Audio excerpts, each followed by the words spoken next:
Hello दोस्तों, नमस्ते। मेरा नाम कविता है। मैं आप सभी को एक फग्गो गीत सुनाने जा रही हूँ।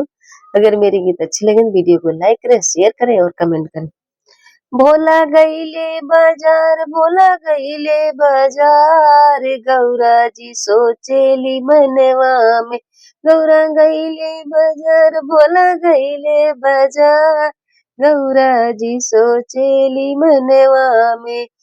हम तो सोची भोला गेहुआ ले आई है, हम तो सोची भोला गेहुआ ले आई है, गेहुआ ले आई है, हो आटा पीसे वही है, गेहुआ ले आई है, हो आटा पीसे वही है।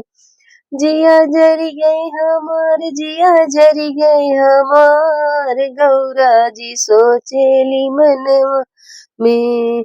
जिया जरी गई हमार, जिया जरी गई हमार, भंगिया ले अइले गठरिया में। जिया जरी गई हमार, जिया जरी गई हमार, भंगिया ले अइले गठरिया में।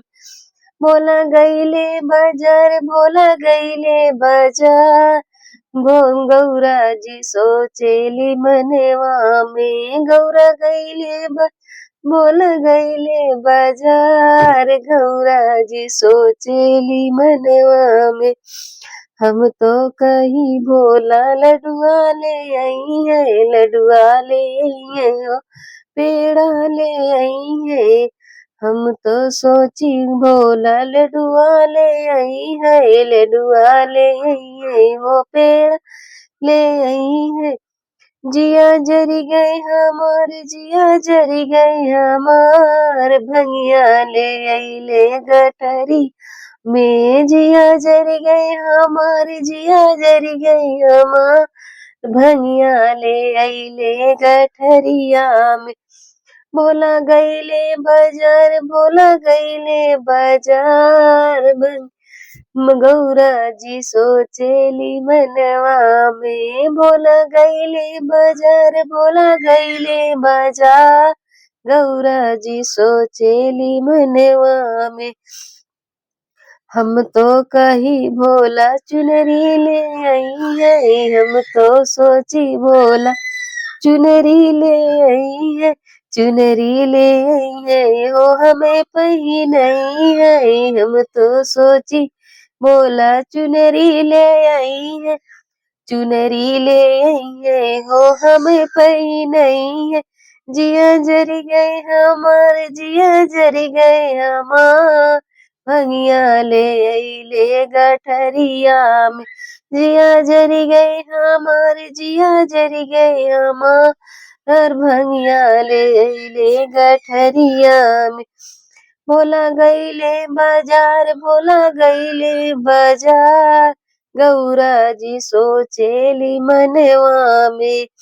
भोला हरवा ले आई है, हम तो कही भोला हरवा ले आई है, हरवा ले आई है, हो झुमका ले आई है।